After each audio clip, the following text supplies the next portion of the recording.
గతంలో చెప్పాను, ఇంతకుముందు క్లారిటీ ఇచ్చాను, మీ ఛానల్లో మాట్లాడాను కాకుండా ప్రస్తుతం ఇప్పుడు మీకు దువ్వాడ సీన్ గారికి ఉన్నటువంటి సంబంధం ఏంటి? అసలు దాన్ని మీరు ఏ విధంగా జడ్జిమెంట్ చేసుకుంటారు? క్లియర్గా చెప్పాను కదా, లివింగ్ టుగెదర్ అని. అంత ప్రెస్ మీట్ పెట్టి అందరూ అడల్టరీ అది తప్పుగా అన్ని పదాలు చెప్పినప్పుడు ఇంకా క్లారిటీ ఏముంటుందండి? We are in living together relationship. కానీ అప్పుడు మీ ఫ్యామిలీకి సంబంధించి కానీ, మీ ఫ్యామిలీ మెంబర్స్లో కానీ, మీ కుటుంబ సభ్యులకు కానీ వీళ్ళందరూ మీ గురించి తప్పుగా మాట్లాడుకుంటారు, లేకపోతే సొసైటీలో నా గురించి ఎలా మాట్లాడుతున్నారు, భయం ఎక్కడ అనిపించట్లేదా మీకు? సొసైటీ గురించి తప్పుగా మాట్లాడుతున్నాను. తప్పుడు పనులు చేస్తే సొసైటీ ఏమనుకుంటుందో అని ఆలోచించాలి. నేను తప్పుడు పనులు నేనేం చేయట్లేదు. నేను తనొక మంచి వ్యక్తిత్వం, మంచి మనసు కలిగిన వ్యక్తి. తన కష్టాలు ఉన్నప్పుడు తన పక్కన నేను ఉండాల్సి వచ్చింది. తర్వాత పరిస్థితులు అనుకూలించకో ఏంటో ఏమో జరిగి అలా జరగడం జరిగింది. కాబట్టి నేను ఎప్పుడు తప్పు చేస్తున్నాను ఫీలింగ్ నాకు లేదు. తప్పు చేస్తున్నాను ఫీలింగ్ ఉంటే అలా. దువ్వాడ శ్రీనివాస్ గారు కష్టాలంటే మీరు అసలు ఏ విధమైన కష్టాలు చూసారు? ఆయనకి ఒక ఎమ్మెల్సీ, రాజకీయ నాయకుడిగా మంచి పలుకుబడి ఉన్నటువంటి వ్యక్తి, ఎక్కడ ఎవరికి తలొగ్గరు. ఇక్కడ టీడీపీలో ఉన్నటువంటి అచ్చెన్నాయుడు లాంటి వ్యక్తినే ఢీకొనడానికి ముందుకెళ్ళినటువంటి వ్యక్తి. అతనికి ఏం కష్టాలు వచ్చాయి, మీరేం కష్టాలు తీర్చారు అసలు? అలాంటి ఒక ఫెరోషియస్ లీడర్ అంటే మీరు అన్న టెక్కలంటే దువ్వాడ శ్రీను పేరు వినిపిస్తుంది అని చెప్పిన వ్యక్తి ఎవరికి తెలియని ఇంకో చీకటి కోణం అతని లైఫ్లో ఉంది. అదే దువ్వాడ వాణి.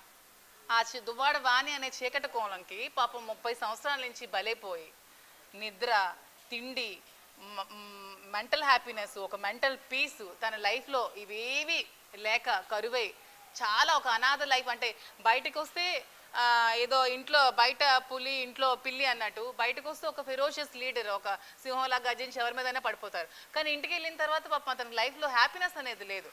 ఇంట్లో కూడా ఫైట్ చేయొచ్చు, కానీ ఒక మహిళ మీద కూడా తను అలాగ ప్రవర్తించే వ్యక్తి కాదు. అందరు తను కట్టుకొని నమ్ముకొని వచ్చిన వ్యక్తి కాబట్టి తను అలా సఫర్ అవుతూ చేసుకుని వచ్చారు. కానీ అప్పటికీ ఆమె అతన్ని చంపాలని చూసి, అతని పదవులు లాక్కోవాలని, తను ఇంకా కంప్లీట్గా భూస్థాపితం చేయాలనుకున్నప్పుడు ఇంకా అతను బయటికి ఇంక వెక్స్ అయిపోయి వచ్చారు తప్పితే అతను ఎవరికి భయపడే వ్యక్తి కాదు. కానీ మీరు పరిచయం అయినప్పుడు మిమ్మల్ని దువ్వాడ వాణినే పరిచయం చేసింది సీను గారికి అని చెప్తున్నారు. అంటే అప్పటికి సీను గారికి పరిచయం చేసిందని నేను వాణి మహిళా అధ్యక్షురాలుగా నీ అవసరం మాకుంది, రాజకీయంలో రమ్మని పిలిచింది. పరిచయం చేయడానికి పరిచయం అవసరం అనిపించే వ్యక్తులు ఫ్యామిలీ మాది కాదండి. ఉన్నతమైన కుటుంబం. దివల్ గవరయ్య గారు అంటే ఒక పెద్ద కుటుంబం నుంచి వచ్చిన వ్యక్తి. దివల్ గవరయ్య అంటే ఆల్మోస్ట్ అందరికీ టెక్కల్లో తెలుసు. జిల్లాకి మొదటి లాయరు దివల్ గవరయ్య గారు, శ్రీకాకుళం డిస్ట్రిక్ట్కి ఫస్ట్ లాయరు దివల్ గవరయ్య గారు. అలాంటి వ్యక్తికి ఉన్న ఫ్యామిలీకి పరిచయాలు అవసరం లేదు పెద్దగా. మాకెవరు పరిచయం చేయాల్సిన అవసరం లేదు.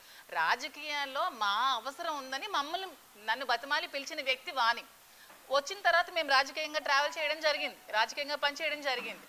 నా అనితకాలంలో నాకు వచ్చిన ఎదుగుదల, ముందు నుంచి శ్రీను గారిని అణిచివేయాలన్న ఆలోచన, రెండు కలగలిసి ఒకేసారి దెబ్బతీయాలన్న ఆలోచనతో ఒక ప్లాన్ చేసి ఇద్దరిని డిఫేమేషన్ చేసి మీరే చెప్తున్నారు సీన్ క్రియేట్ చేసి లివింగ్ టుగెదర్ లో ఉన్నామని చెప్తున్నారు. ఇది తప్పే కాదని చెప్తున్నారు. అంటే ఎప్పటి నుంచి అసలు?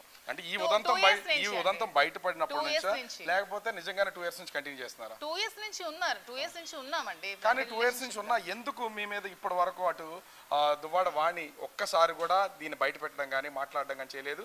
ఇప్పుడే ఎందుకు చేస్తున్నారు? ఎందుకంటే 2 ఇయర్స్ ముందే దీనికి వదిలేసిందండి, హస్బెండ్కి వదిలేసింది. 2 ఇయర్స్ ముందు నుంచి వదిలేసి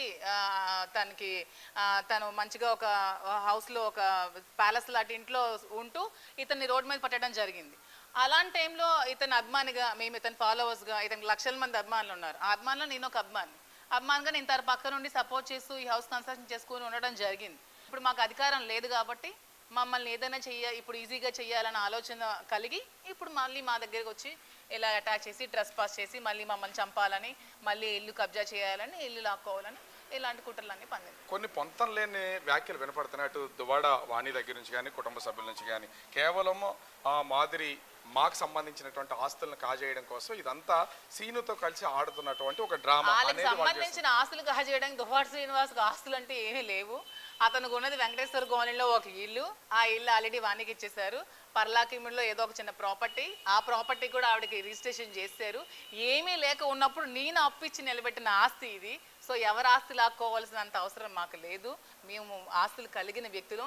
నాకు శ్రీకాకుళంలో ఆస్తులు ఉన్నాయి, నాకు వైజాగ్లో ఆస్తులు ఉన్నాయి, నాకు టెక్కల్లో ఆస్తులు ఉన్నాయి, నాకు ఒక టెక్కలో పెట్రోల్ బంక్ ఉంది, నాకు వైజాగ్ స్కై పార్క్లో ఒక 2 crores ఒక మంచి గేటెడ్ కమ్యూనిటీలో ఒక మంచి ఫ్లాట్ ఉంది, శ్రీకాకుళంలో ఒక 3 floor బిల్డింగ్స్ నాకు ఉన్నాయి. మా ఫాదర్ రియల్ ఎస్టేట్, మా వాళ్ళ ఫాదర్ ల్యాండ్ లార్డు, మా గౌరయ్య గారు ల్యాండ్ లార్డు.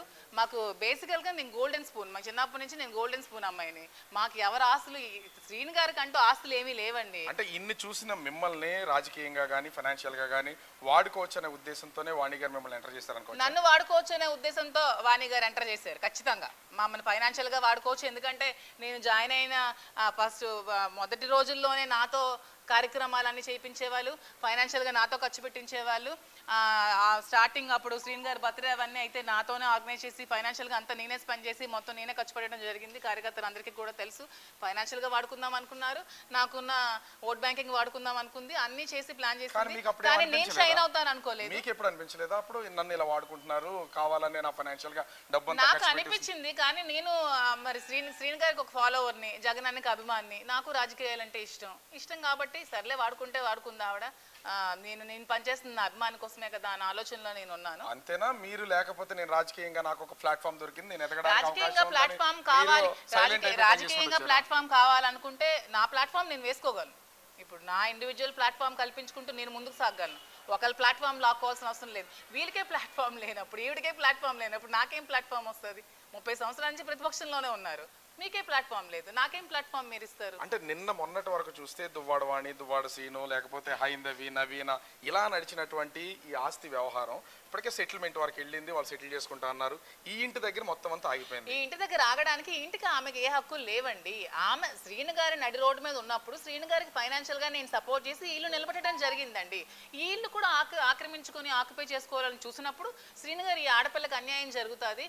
అసలు అప్పుడు కూడా అతను డబ్బులు నేను పెడతానంటే వద్దన్నా కూడా మేము వినలేదు. వద్దు శ్రీను గారు, ఇక్కడ ఊర్లో మీరు ఉండాలి, మన ఒక బిల్డింగ్ నిలబెట్టుకోవాలి, మన కోసం కార్యకర్తలు వస్తారు, అభిమానులు వస్తారు మీకోసం. అతని కోసం రోజు ఒక 500 మంది 1000 మంది జనాలు వస్తూ ఉంటారు. వచ్చినప్పుడు మనకు ఒక ఇల్లు ఉండాలి కదా అని అతను వద్దన్నా కూడా మేము బలవంతంగా సపోర్ట్ చేసి ఈ హౌస్ నిలబెట్టడం జరిగినప్పుడు వీళ్ళు కూడా వచ్చి ఆక్యుపై చేసుకుంటా ఉన్నప్పుడు మరి నేను పెట్టిన పెట్టుబడి నష్టపోతాను కదా.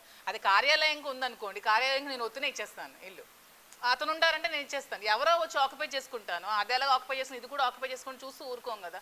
అప్పుడు అడగడం జరిగింది నేను శ్రీను గారు. సో నిన్న మొన్నటి వరకు ఆస్తులకు సంబంధించి ఏమీ లేదు, మీరు 2 కోట్ల రూపాయలు ఆయనకి ఇచ్చారు, ఆయన తీసుకున్నాడు, కన్స్ట్రక్షన్ జరుగుతుంది, రాజకీయాల్లో పోటీ చేస్తారు, ఇదంతా జరిగిపోయినటువంటి విషయం. ఎందుకు సడన్ గా ఇప్పుడు మీ పేరు మీద అసలు ఇది రిజిస్ట్రేషన్ చేయాలి? అదే చెప్తున్నాను కదా, ఎందుకు అసలు? అరే కార్యాలయం కోసం డబ్బులు పెట్టి కన్స్ట్రక్షన్ చేసుకుని కార్యాలయం కూడా కబ్జా చేయాలని చూసినప్పుడు రిజిస్ట్రేషన్ చేసుకున్నాను. మీ ఇద్దరి మధ్య ఉన్నటువంటి ఈ రిలేషన్ బయట పెట్టి కేవలం అలా బయట పెట్టారు కాబట్టి సూసైడ్ అనేది ఒక డ్రామా కింద క్రియేట్ చేశారు, కావాలని చేసినటువంటి సూసైడ్ డ్రామా ఏముందండి? డిప్రెషన్ లో ఆమె చేసిన హెరాస్మెంట్ కి కారులో వెళ్ళి యాక్సిడెంట్ జరిగింది. అది దాంట్లో ఏమండి ఎవడైనా చనిపోదామని డ్రామా చేస్తారు. నా కార్ సిచ్యువేషన్ మీరు చూసారా? 25 lakhs కార్ పోగొట్టుకున్నానండి. డ్రామా చేస్తే 25 లక్షలు. చాలా సెక్యూర్ గా అన్ని ప్రికాషన్స్ తీసుకునే జరిగింది. నేను బెల్ట్ పెట్టుకోలేదు, సీట్ బెల్ట్ పెట్టుకోలేదు, నేను ప్రికాషన్స్